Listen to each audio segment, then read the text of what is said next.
Well, good afternoon and welcome to the New South Wales State Budget. For those of you that don't know me, my name is Christine Bartlett and I have the absolute privilege of being the chair of CEDA and I'm your host for today's session.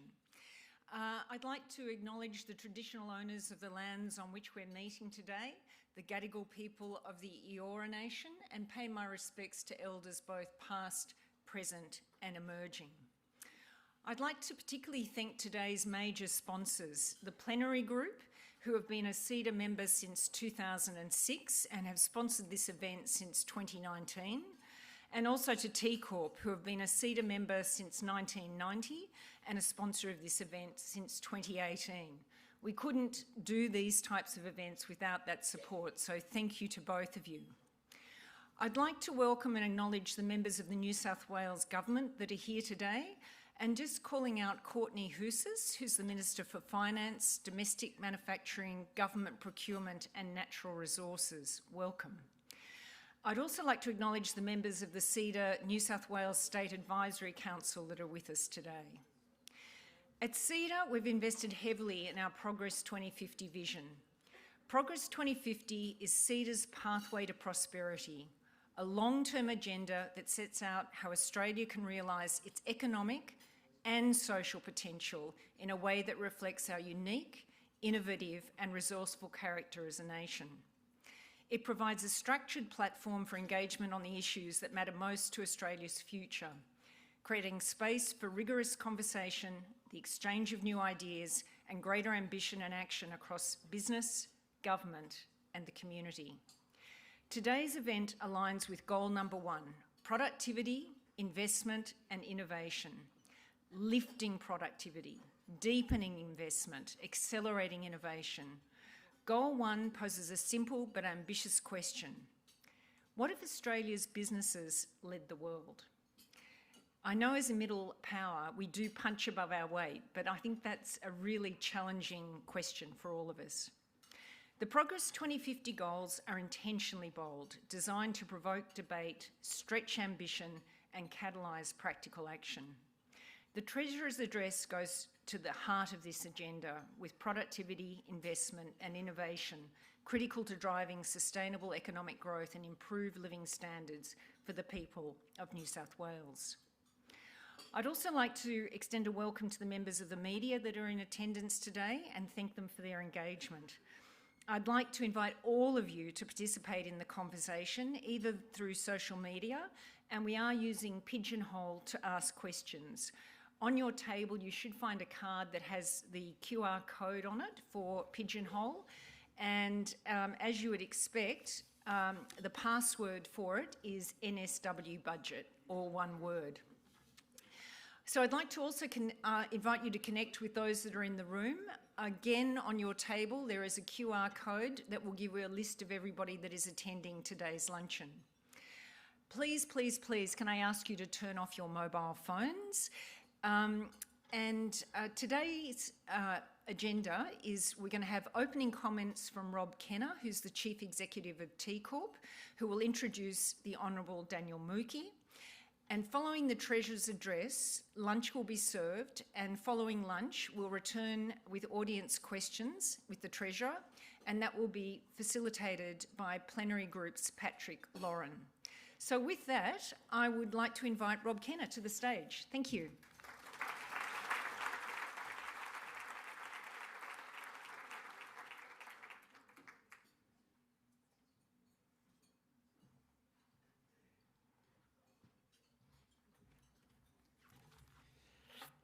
Well, good afternoon. I must say it was a real relief to see the Treasurer walk into the room. When I saw the Warm Up Act started, I thought I could be in for 45 minutes of entertainment and I've only got 5 in me. So it was a real relief, Treasurer. Thank you. And thank you to Christine and thanks to CEDA for bringing us all together here today. CEDA plays a really important role in fostering thoughtful discussion on economic and public policy issues. And as such, there is no more fitting forum to unpack the 2026-27 New South Wales budget. I'd like to acknowledge a number of distinguished guests here with us today. First up, the New South Wales Treasurer, the Honourable Daniel Mookhey, the Minister for Finance, Courtney Housas, Michael Coates-Trotter, Secretary of the New South Wales Treasury, TCorp's Chair, Michael Dwyer, who I'll be saying a few words about in a moment, and of course the many departmental secretaries, chairs and chief executives of other important government institutions that are here with us today. I'd also like to acknowledge Patrick Lauren, the Chief Investment Officer at Plenary, one of today's sponsors. Now, this is my first CEDA budget event as Chief Executive, so I've got to do a bit of work for my lunch today. But I really appreciate, on that basis, the very warm welcome and the opportunity to lead an organisation that I'm convicted does really important work to support New South Wales. In that context, I want to recognise Michael Dwyer, whose term as chair comes to its scheduled conclusion at TCorp later this year. That follows 7 years of service, including 6 as our chair. Michael, through that time, has provided outstanding leadership, guiding TCorp through the pandemic, innumerable market disruptions, and all the while ensuring that we remain stakeholder aware and focused on delivery for New South Wales. Finally, I'd like to recognise the significant effort of colleagues right across Treasury and the Treasurer's Office in bringing the budget together today, and also thank my colleagues at TCorp for their support. As we turn now to the budget, a key question for TCorp is what it means for the state's financing task, of course, and the role we play in supporting that. So, if you'll let me briefly take a moment to step back, I'll outline and refresh for those people who are new to it, who we are and how we support New South Wales in the financial markets. So TCorp sits at the intersection of the state's balance sheet and the global capital markets, and we have 2 principal roles. First, we're the state's central financing authority, accessing the domestic and international markets to raise the funds needed to build infrastructure and fund essential services in New South Wales. Secondly, we're the state's fund manager. We build deeply diversified portfolios to help meet long-term commitments and support budget outcomes.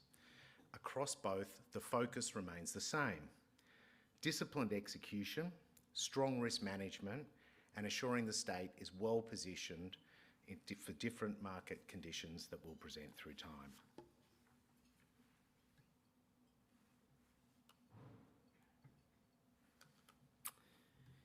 One Fund is a tangible proof point of that capability.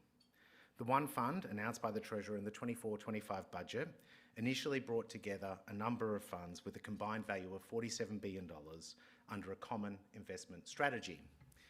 That investment strategy paved the way for increased exposure to diversifying and growth assets to drive higher risk-adjusted returns. Since then, a number of additional funds have joined, and along with the high returns generated, the value of One Fund now exceeds $70 billion. The structure has facilitated more exposure to a strongly rising market, weathered volatility well, and, as at 30 April, delivered cumulative investment returns of $9.7 billion.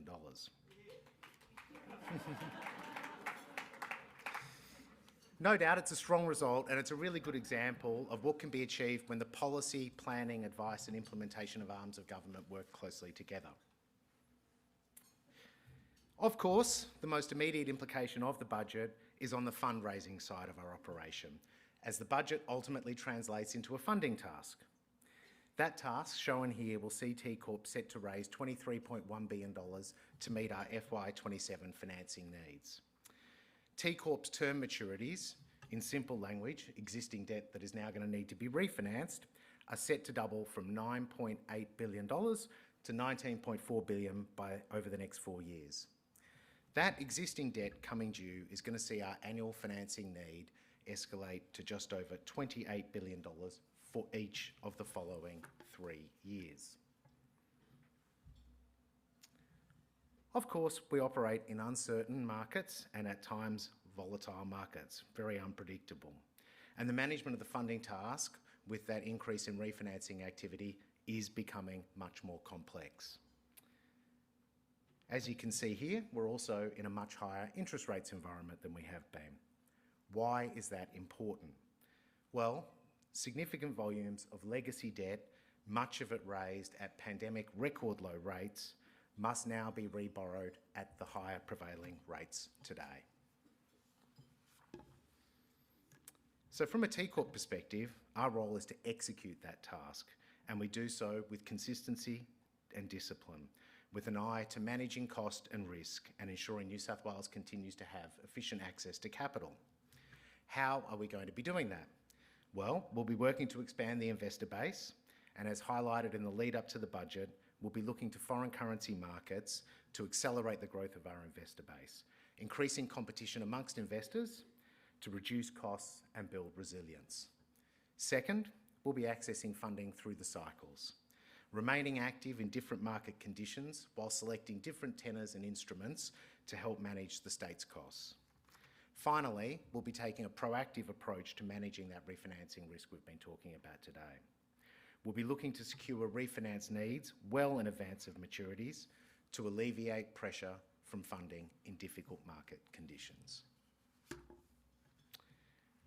That, of course, speaks to TCorp's relatively narrow role in the process, and I want to again recognise the enormous effort of the people right across government, not just to bring the budget together, but of course to bring it to life in the days, weeks and months following. Now, to speak to the budget more broadly, it is my great pleasure to welcome the New South Wales Treasurer, the Honourable Daniel Mookhey, to the stage to present the 2026-27 budget.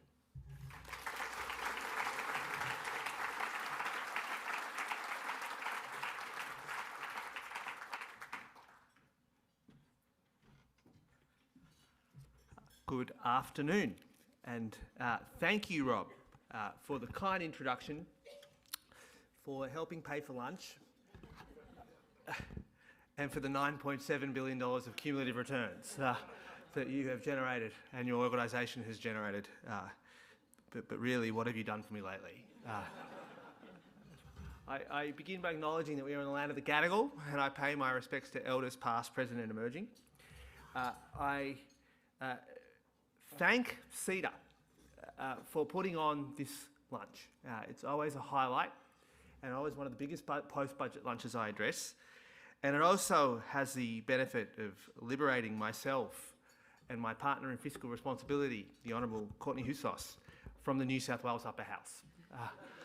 So thank you for the reprieve as well. And I want to, as I always do at this particular event, just pay tribute to the magnificent New South Wales Public Service, so many of whom are in this room, and led by Simon Draper, Department of Premiers, Kate Boyd at the Cabinet Office, and of course Michael Coutts-Trotter at the Treasury, and many of the people here. And there's lots of other secretaries that are here. But central agencies, especially in the production of a budget, it does an amazing job.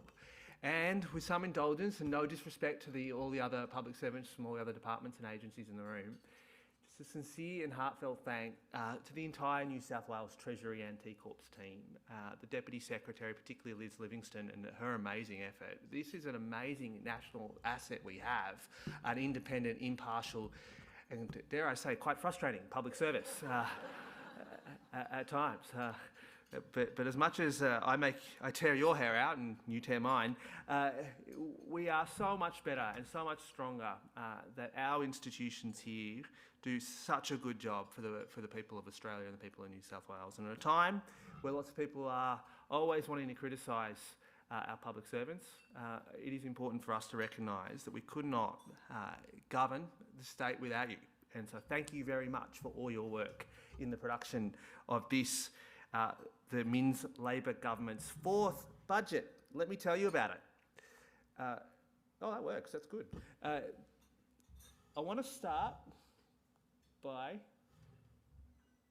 telling you about one of the most important commitments we made, which is to make sure that this state and this nation can recover from the worst terrorist event that Australia has experienced. And I'm not going to take you through every single budget initiative. I'm actually going to only take you through two. But when we talk about what our public service does for us, we talk about those who responded in Bondi at the end of last year, and ever since.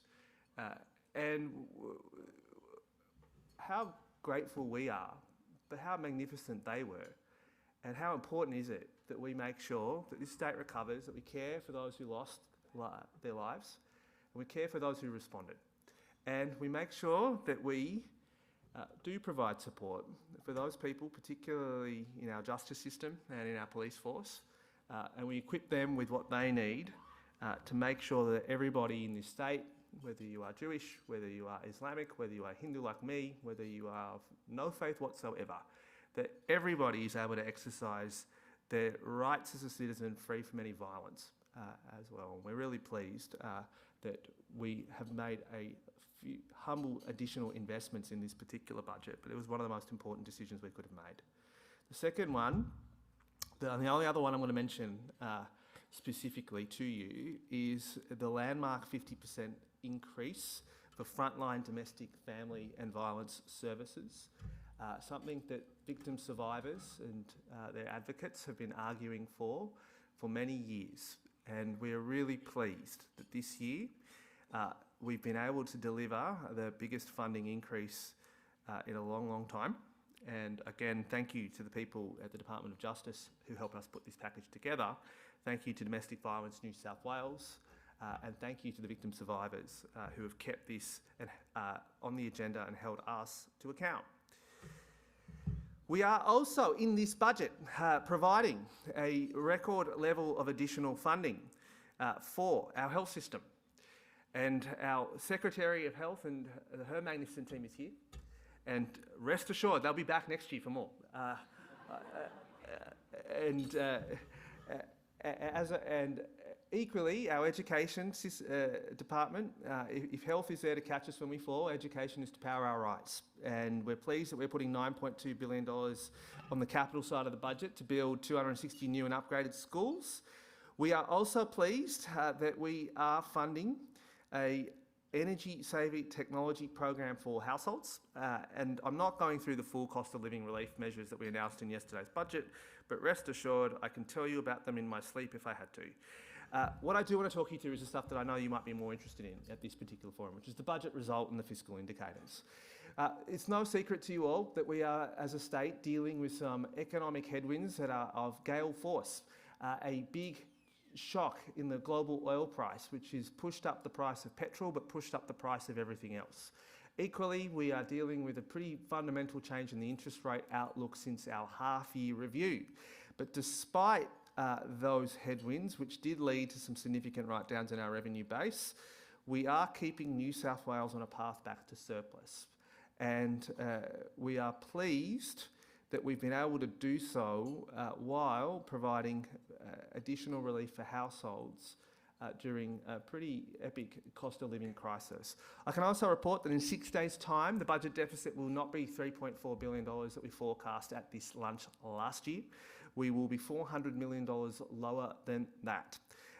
Next year, the deficit is falling again to $2.3 billion, and then we, albeit all else equal, with lots of things needing to go right, with this government certainly not taking a victory lap, we are saying that there is a pathway back to a surplus from 27-28 onwards.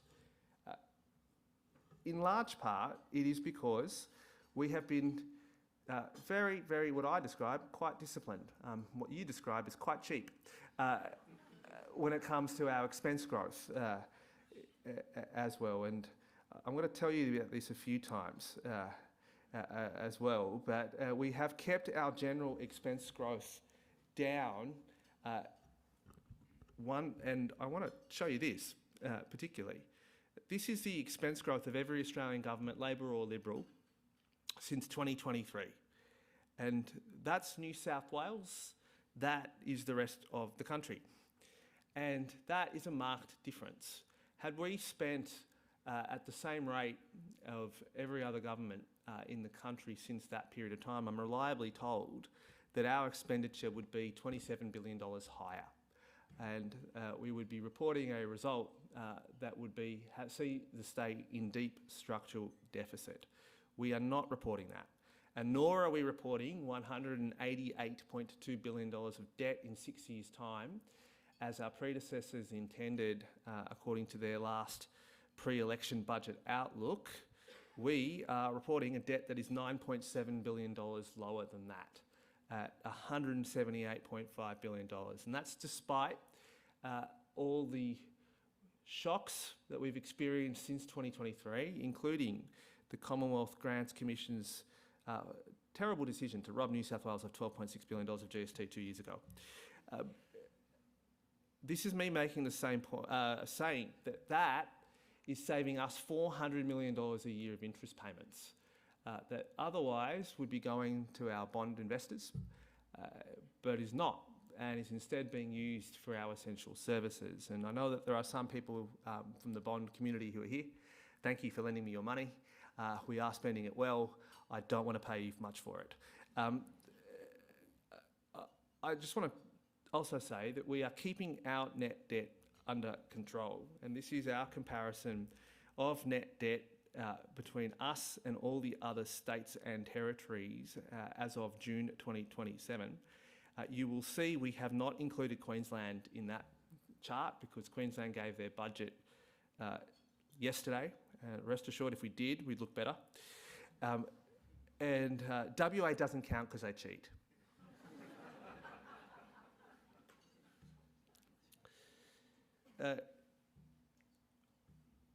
This is just me making the same point again. We've got nicer colours, but this one is quite an important thing. You would see that actually in 24-25, when the RBA was dealing with inflation at its highest at that point in the cycle, every government had to do its bit to bring inflation down. We did. We, in that particular year, had our expense growth at 1.8% in nominal terms. That was a serious contribution to helping the RBA move inflation back to bound. And as you can see, as inflationary pressures have returned in the Australian economy, that other states have come about to our way of thinking, which is welcome, because New South Wales does have a much stronger interest in making sure that inflation is out of the economy, because if inflation lingers and persists in our economy, the RBA increases interest rates as an independent central bank, and that has a disproportionate effect on the New South Wales economy because our mortgages are bigger. And you can see it show up in business investment, you can see it show up in consumer confidence, and you can see it show up in housing prices as well. We are not cutting our infrastructure program to do this. So how are we able to sustain a $30.2 billion infrastructure program in the next financial year and 29.2 on average over the forward estimates without sharply accelerating the state's debt? We aren't borrowing 83 cents out of every dollar we're spending on infrastructure, as we were in 2022 when we came to office. We're only borrowing 53 cents, and that is because we are running cash surpluses. And those budget nerds amongst you, which is most of you, would know that we report on two bases. We report our budget figures as an underlying cash balance, or otherwise known as a federal way of reporting it, which is the cash result, and we report an accrual result. As Ross Gittins helpfully pointed out this morning, if we were using the federal government's rules around budget reporting, we'd be reporting a $5 billion plus surplus as well. And the reason why we're running those cash surpluses is because we think that's how you can afford to make transformative investments in the quality of infrastructure that affects every neighbourhood of the state without passing on to the next generation of Australians and New South Welsh people exorbitant levels of debt which they will have to pay for.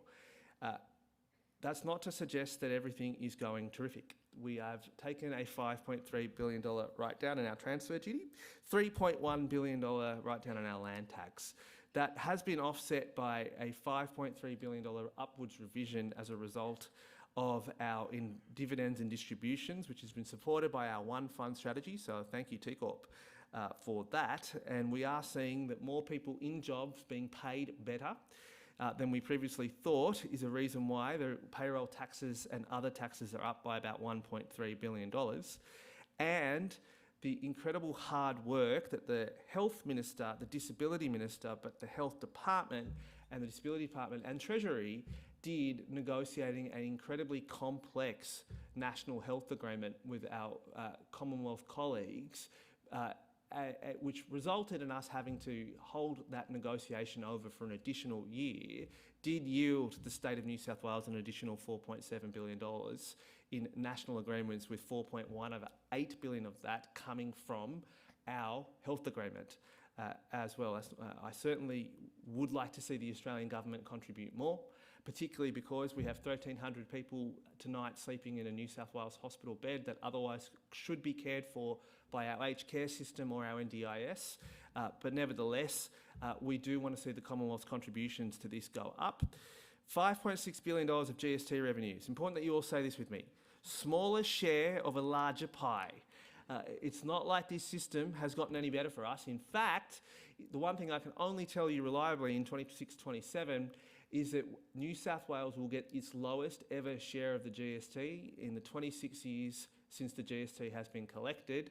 And after that, we will spin the wild wheel of fortune to find out what we get the next year when it comes to GST revenue. This is me just really letting TCorp brag about their one fund investment returns. And please keep it up. Let's get to, oh yeah, this is me again going on to you about the GST. As well, which I might skip because you guys seem bored. Let's get on to the economy. You may have noticed that the oil price is a bit higher. This is how much higher it is compared to what we thought it would be at the half-year review. It's a lot higher. And it will take some time before we see it normalising and the rest of the market sees the price normalising as well.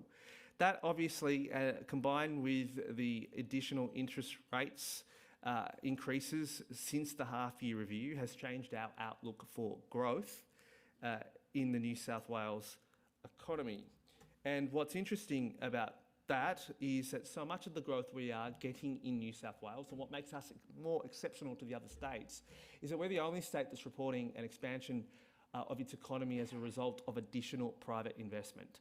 Other states are growing, and a lot of that growth is coming from additional public demand. But we've been pretty upfront that we think that we need the most sustainable way for the economy to grow is for the ingenuity of our enterprise to combine with the imagination of our workforce to build a private sector growth-led economy. And we've been working on that for a few years.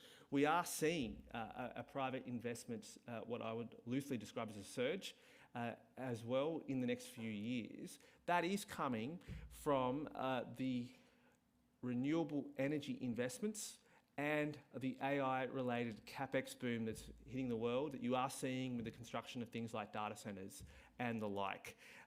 We feel as though the fact that here in New South Wales we've had heretofore relative bipartisanship about the need to reach net zero and the need to see this as more than just an environmental cause, but as an economic strategy, as what's now anchoring so much of our prosperity and creating jobs in regional New South Wales, in metropolitan New South Wales.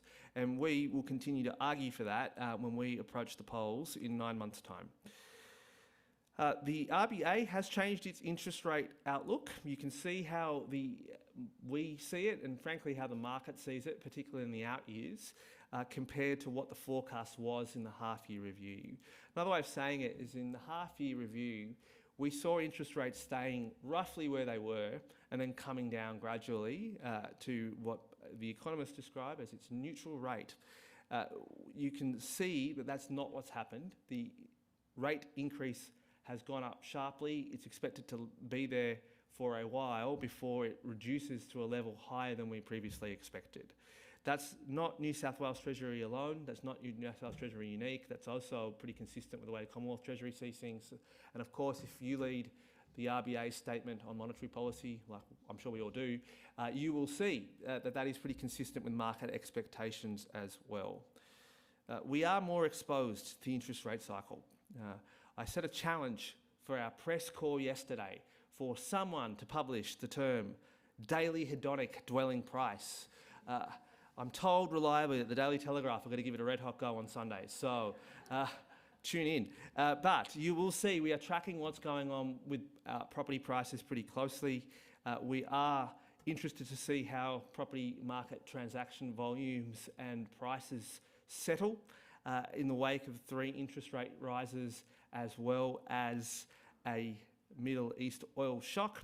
But regardless of how the prices settle, what we do know is that the share of household earnings needed to service a mortgage are structurally higher here in New South Wales because housing is more expensive here in New South Wales, which means people go into more debt to buy a house or to rent a house here in New South Wales, which means we've got to keep building homes here in New South Wales. Business investment is supporting economic growth. I just told you all about that, but there's some pretty pictures to illustrate what I was saying.